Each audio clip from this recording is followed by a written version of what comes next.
Hi guys, welcome to How to Solutions YouTube channel. In today's video, I'm going to show you how you can make a minion bitmoji. Before getting into this video, must subscribe to our YouTube channel and click on the bell icon.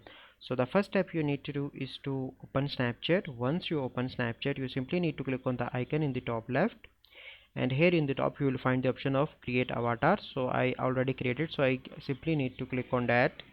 And here you can see the option of edit avatar, so I'm going to edit that to show you what step you need to follow. So the first step, you need to select the skin tone according to your choice. So I'm going to select this one, that is, and after that you simply need to click on the hair and select hair according to your choice. So I'm going to select this one.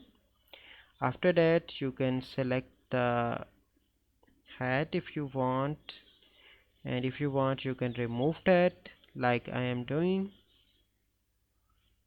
Okay, and after that you simply need to select the eye color and select the eyebrows according to your choice.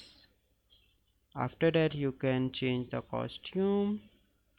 If you want you can change the ears, add glasses, change the hat, and you have different options to edit that. So this is the process by which you can create minion bitmoji. I hope you find this video helpful. If you find this video helpful, must like this video, subscribe to our YouTube channel for future videos. We'll see you in the next video. Thank you, have a good day.